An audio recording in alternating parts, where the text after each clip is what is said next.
গৌরব অহংকারের বিজয়ের মাসে স্মৃতিপটে ভেসে ওঠে সেই বেদনাবিধুর দিনের কথা। মহান স্বাধীনতা যুদ্ধে পাক সেনা আর তাদের দোসর রাজাকার আল বদর আল শামস বাহিনীর হাতে নিহত ব্যক্তিদের যেখানে গণকবর দেওয়া হয়েছে, সেই গণকবর বা বধ্যভূমিগুলো চরম অযত্ন অবহেলায় রয়েছে।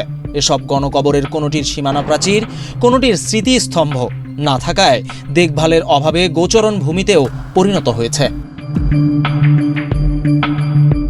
দিনাজপুরের চিরিরবন্দরের আলোকদিহি ইউনিয়নের আলোকদিহি জেবি উচ্চ বিদ্যালয় চত্বর, রেলব্রিজ এলাকা, ইসবপুর ইউনিয়নের কামারপাড়া নওখৈর, আব্দুলপুর ইউনিয়নের বানিয়াজুগি, পুনট্টি ইউনিয়নের ভেলামতি নদীর তীর, তেঁতুলিয়া ইউনিয়নের বেলান নদীর তীর গণকবর রয়েছে বলে জানান সাবেক চিরিরবন্দর উপজেলা মুক্তিযোদ্ধা কমান্ডার মোহাম্মদ মুমিনুল ইসলাম শাহ।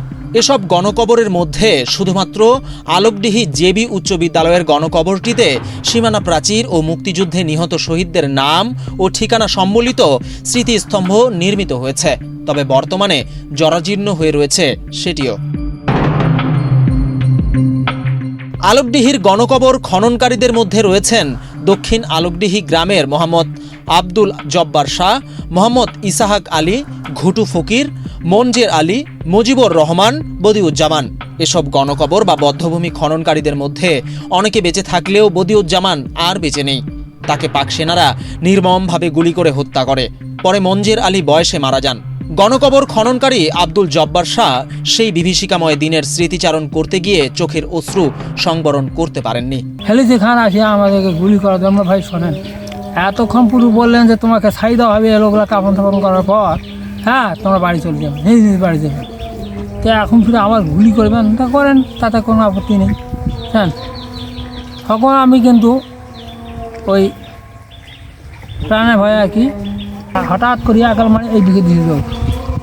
হ্যাঁ, ওই মানে একটা বাড়ি আছে, ওই বাড়ি গুলি দিয়েছে যাটা ওই লোকটা যেটা পালিয়ে গেছে সেই লোকটা ধরিয়ে আনি ধরছে। সেই সময় আমি ওই সুযোগে আমি এই নিশামুদ্দিন নদী আছে তো আমরা, এই নদীতে আর কি সাঁতার দিয়েছি, দিয়ে আমি মানে এমন ডুব দিয়েছি, দেওয়ার পর আর মানে অনেক দূর যাওয়াটা দেখেছি কোনো লোক নেই। সেই সময় উঠে আমি কিন্তু আল্লাহ আমাকে রহম করছে। স্থানীয় 70 বয়সী প্রবীণ সাংবাদিক MA কবির জানান, বিগত দিনে বধ্যভূমি চিহ্নিত স্মৃতিস্তম্ভ তৈরি করা হয়েছিল, অযত্ন অবহেলায় নষ্ট হয়ে গেছে সেসব। শহীদের স্মৃতি গণকবরের স্মৃতিস্তম্ভ তৈরির দাবি জানান তিনি। ওই গণকবরের লক্ষ্য করিয়া ইতিপূর্বে সরকার এখানে একটা স্মৃতিস্তম্ভ করছিল, সেটা অবহেলায় অযত্নে জরাজীর্ণ হয়ে নষ্ট হয়ে গেছে। সেটাকে পুনরায় কোনো সংস্কার করা হয়নি। স্মৃতিস্তম্ভ দেখি গণকবরের এই স্মৃতিস্তম্ভ তৈরি করছিল, সেটা তো একদম রড নষ্ট হয়ে গেছে। এটাকে অযত্নে রাখা হয়েছে এবং আবর্জনায় ভরপুর। এটাকে পুনরায় সুন্দর করার জন্যে আবার নতুন করে এটাকে গণকবরটাকে স্মৃতিস্তম্ভ থেকে পুনরায় তৈরি করা হোক, এটা আমি আশা করি। স্থানীয় রানীরবন্দর নজরুল পাঠাগার ও ক্লাবের সাবেক সভাপতি বাবু নন্দীশ্বর দাস 1971 সালের এ ঘটনায় প্রত্যক্ষদর্শী হিসাবে দেখেছেন পাক বাহিনীর নির্যাতন। গণকবরে 3 থেকে 400 মানুষ কবর দেওয়া হয়।